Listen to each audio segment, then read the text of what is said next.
एई आम गाँर बासु अजा भारी रोकठोक लोकटे। गाँ जाकर लोकंकु कथा कथारे पानी पियाई दियंती, ना कहार कथारे मुंड पुराए ना कहा दुआर को जाए। जहा कहिबे बाड़िया कथा, पछरे गुपुचुपिया कथा को से पसंद करती नहीं। जातिरे ब्राह्मण आगरू आखपाख गाँर लोके तांकु देखिला मात्रे गोसेई जुहार बोली कहूथिले। किंतु एबे समय बदली सत, किंतु बासु अजा बदली नाहांती। गाँ टोका पंजा कौन गोटे कलब घर करिसेंती, कौन ना गाँर उन्नति करिवे, गछ लगेइबे, बाहरे मलत्याग बंद करिवे, पोखरी रास्ता घाट सफा करिवे, गाँ रास्तार खाल खमा पोती सब समतुल्य करिवे। अजा कौन बसिच? नाଇଁ ଠିଆ ହେଇଛି। ହଇରେ ଦାମ ଦେଖୁଛୁ ବସିଛି ପୁଣି କହୁଛୁ କ'ଣ ବସିଛ? ओहो अजा तुम सबुबले से ठेंगुसुलिया कथा गलानी। हो अजा शुण, तुम तो जानिच आम गाँव जो क्लब है तार सभापति अच्छी। ହଁ ବା କ'ଣ ଗୋଟେ କଲବ କରିଛ ରଘୁଆ कहुथिला। हाँ आम क्लब पिला बसलु समस्ते निष्पत्ति नेलु जे आम गाँव को आम सफा करवा, पोखर दल बाहर करवा, रास्तार मोरम भी पकेबा। ହଉ ଭଲ କଥା, ତମେ ପକେଇବ ତ ପକେଇବ, ମତେ କ'ଣ ପାଇଁ କହୁଛୁ କହିଲୁ? तो कहूली कौन कि देख गाँव प्रत्येक घर जड़े जड़े जी मिसिकी समस्ते बेठी कम करेंगे। आउ अजा तुमर तो घर की ना पिला मैंने भी बाहर, तो मुझे कौन कहूली कि तुम टे आसिकी जब आमको साहाଯ୍ୟ करंत तो भल हाँ आउ कौन। ହଇରେ ଦାମ ତୋ ସାହସ କଥା ମାନିବାକୁ ପଡ଼ିବ। ନାଇଁ ନାଇଁ ତୋର କେଡ଼େ ସାହସ, ତୁ ମୋତେ ଆସି କହୁଛୁ ମୁଁ ଯାଇ ବେଠି କରିବି? ଯାହା ମୋ 14 ପୁରୁଷ କରିନାହାନ୍ତି ତାହା ପୁଣି ମୁଁ କରିବି? ତୁ ଯାଉଛୁ ନା ଦେଖିବୁ? ତୁ ଆଉ ଥରେ ସେ ବେଠି କରିବା ନା ଉଠେଇବୁ ତ ଦେଖିବୁ ତୋ ଅବସ୍ଥା ମୁଁ କ'ଣ କରିବି। ନାଇଁ ନାଇଁ କ'ଣ କରିବ, ସମସ୍ତ ଘର ଜଣେ ଜଣେ ଯିବେ, ତମ ଘରେ ତ କେହି ନାହାନ୍ତି ତ ତମେ ଯିବ, ଏଥିରେ ଅସୁବିଧା କ'ଣ? ମୁଁ ଯିବିନି, ତମ କଲବ ପିଲା ଗାଁ ଲୋକ କ'ଣ କରୁଛ ମୁଁ ଦେଖିବି। हाँ मुझे जाऊँगी, मुझे भी देखी तुम केमी बेठिक आसबनी। हाँ जा जा, काली मो आगे तो बापा लंगड़ा हो बोलूला, आज तू गोटे पिला मत कह कथा कहू सरकार जो बेटी को गाड़ी बंद करुँच मु कहीं सम्मति प्रोत्साहन देवी कहलु। शुण भाई मैंने बासु बुढ़ा मत केते कौन कहला बेठिक आसबनी बोली कहला, ता बदले टंका कि मूलिया मत पठेलानी। देखा से केमी गाँ दाण्ड चलिकी जीव, बुढ़ा को निआ पानी सबू बासंद करवा, एक घरिया कर रखा, तापर बुढ़ा ठीक बाट को आसब। गाँ दाण्डरे मुरुमु पकाई समतुल हला, पोखरी सफा करी रास्ता कड़े गछ लगा सरिला। ता परदिन सभा डका गला। देख भाई मैंने गाँव में काली जो बेठी करा जाउथला समस्त घर जड़े जड़े आसिले, किंतु बासु बुढ़ा घर केही भी आसिलेनी। गाँ निष्पत्ति को से मानिनी, तेणु तार विचार पर सभा डका जाइछि। सभापति कौन विचार है तमें कह? हाँ हाँ ठीक कथा, आज ए बुढ़ा मानिलानी आज गाँ कथा, आपको देखी पुणी काली आउ किए मानिबनी। तेणु ए घटनार निष्पत्ति निहाती रूप में कठोर नि तबे कौन निष्पत्ति कह सभापति? देख भाई मैंने आम समस्ते मिसिक रास्तार मोरम पकड़े, पोखरी दल भी बाहर करे, किंतु बासु बुढ़ा गाँ बेठी को आसीनी।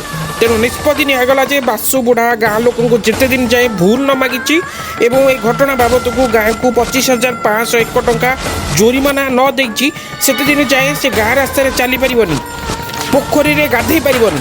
केवल सेतिकी नुहे, सेते दिन जाए ताकू गाँ रु बाछंद करी रखागला, निआ पानी बुढ़ा को सबू बंद, ता सहित जी भी गाँ लोक कथा हेबो ताकू जोरिमाना देबाकू पड़िबो। मागिना देखलु तो बुढ़ा पाइला पाने अखा दौथुब गुण गाउथुब। बासु अजा कानरे ए कथा पड़िला। लुहा तरली जीव सत, हेले बासु अजा नुहे। ठेंगाटाकू धरी बासु अजा दाण्ड को बाहरी पड़िले। हईरे कौन कहल? नाई नाई कौन कहल? मो रास्तार चली पारिबिनी, पोखरी रे गाधई पारिबिनी, मोटू 25,501 जोरिमाना नब। बाहरी नबा लोक तबे देखिबी केमिति नब ना। घो घा हे 10 रु 15 जन सी साही गाँर अधा लोक आसी रुंड होई गले। अजा तमे बेठी के आसीन कि मोरम भी पकाइन, तेणु आमे पकाइथिबा मोरम रे तमे चली पारिबनी। सुना समस्ते समस्त को चेतई दउची, तम जिदी को मो जिदी, देखिबा ए गाँ दाण्ड रे चलिबो को किए अटकेइबा मते। एतिकी कही बुढ़ा घर भीतर को चलीगला। गाँ लोकंकर जितापट, गाँ लोके टुपु टुपु हुई कथा हेउथांती। बुढ़ा पाइछि पानी, ବୋପାକୁ ମଉସା କହି ଗାଁରେ ମିଶିବ, ପୁଣି ଜୋରିମନା ବି ଦବ। ସଞ୍ଜ ନଇଁ ଆସୁଥାଏ। ସୂରୁଜ ଦେବତା ମା କୋଳକୁ ଯିବାକୁ ବାହାରିଲେଣି। କାଉ କା କା କରି ନିଡ଼ ଆଡ଼କୁ ମୁହାଁଇଲେଣି। ହଠାତ୍ ପୋଲିସ ଜିପ୍ ଗାଡ଼ିଟା ଆସି ଗାଁ ମଝିରେ ଅଟକିଗଲା। ପୋଲିସ ହାତରେ ଲମ୍ବା ତାଲିକା। ଦେଖନ୍ତୁ ଗାଁ ଲୋକମାନେ, ରାସ୍ତା ହେଉଛି ସରକାରଙ୍କର, ତେଣୁ କାହାକୁ ରାସ୍ତାରେ ଯିବାକୁ ଆପଣମାନେ ମନା କରିପାରିବେ ନାହିଁ। ବେଠି ବେକାରୀ ସରକାର କେବେଠୁ ଉଚ୍ଛେଦ କଲେଣି। ବିନା ମଜୁରୀରେ କିମ୍ବା କାହାକୁ ବେଠି ଖଟାଇବା ମଧ୍ୟ ବେଆଇନ। ତେଣୁ ଆପଣମାନେ ଆଇନକୁ ହାତକୁ ନେଇ ଗାଁରେ କଙ୍ଗାରୁ କୋର୍ଟ କରି ବାସୁ ମଉସାଙ୍କୁ ଗାଁରୁ ବାଛନ୍ଦ କରିଛନ୍ତି, ଯାହାକି ଘୋର ଅପରାଧ। ଏଭଳି କାର୍ଯ୍ୟ କଲେ ଜେଲ୍ ଯିବାକୁ ପଡ଼େ। ତେଣୁ ମଉସା ଆପଣଙ୍କମାନଙ୍କ ମଧ୍ୟରୁ 30 ଜଣଙ୍କ ନାମରେ ଥାନାରେ ଏତଲା ଦେଇଛନ୍ତି। ଆଜି ସମସ୍ତେ ଟଣା ହେବେ ଥାନାକୁ। ଜିପ୍ ପଛରୁ ଓହ୍ଲାଇ ବାସୁବୁଢ଼ା ମଝି ଦାଣ୍ଡରେ ଚାଲି ଚାଲି ଘର ଆଡ଼କୁ ଯାଉଥିଲା। ସମସ୍ତଙ୍କ ମନରେ ଛନକା ଓ ଚେତା ବି ପଶୁଥିଲା। ଛାଡ଼ ଅଜା, ଆଉ କଥାକୁ ଆଗକୁ ବଢ଼ନି। ଆମର ଭୁଲ ହେଇଯାଇଛି, ଆମ ଭୁଲ ଆମେ ବୁଝିପାରିଛୁ। ଅଜା, ଆମର ଭୁଲ ହେଇଯାଇଛି, ଆଉ ଏମିତି ଭୁଲ କେବେ ଆଉ ହବନି। ଏଇ ଗୋଟାକ ଥର ଆମକୁ କ୍ଷମା କରିଦିଅ। ହଉ ପୋଲିସ ବାବୁ, ଏମାନେ ଏବେ ତାଙ୍କ ଭୁଲ ବୁଝିଲେଣି, ତାକୁ ଛାଡ଼ି ଦିଅନ୍ତୁ। ମୁଁ ମୋ କେସ୍ ଉଠେଇ ନେଉଛି। ନା ନା ମଉସା, ଏମାନଙ୍କୁ ଛାଡ଼ି ହେବ ନାହିଁ। ସମସ୍ତେ ଗାଁ ଲୋକ ଏକ କାଗଜରେ ଲେଖିକି ଦିଅନ୍ତୁ, ଯେମିତି ଆଗକୁ ଏପରି ଘଟଣାର ପୁନରାବୃତ୍ତି ନ ହୁଏ। ତାପରେ ମୁଁ ଯାହା କରିବି। ବୁଢ଼ା ନିଶକୁ ଅଳ୍ପ ଅଳ୍ପ ଆଉଁସୁଥାଏ। अरे मते आजिका पिला पुणी पाठ पढ़ेबे हो, मो बासु पंडाटी साला झोकेगा नहीं। ଏ କାହାଣୀର ଲେଖକ ହେଉଛନ୍ତି ଶାନ୍ତନୁ ବିଶୋଇ। ଏ କାହାଣୀ କେବଳ ଗୋଟିଏ ଗାଁ କିମ୍ବା ଜଣଙ୍କର ନୁହେଁ। ଏ କାହାଣୀ ଅନେକଙ୍କର, ଯେଉଁମାନେ କଙ୍ଗାରୁ କୋର୍ଟର ଅତ୍ୟାଚାରର ଶିକାର ହୋଇ ବର୍ଷ ବର୍ଷ ଧରି ଭିଟାମାଟିରୁ ବିତାଡ଼ିତ ଜୀବନ ବିତାଇଛନ୍ତି। ଅନେକ ପରିବାର ଉଜାଡ଼ି ଦେଇଛି ଏ କଙ୍ଗାରୁ କୋର୍ଟ।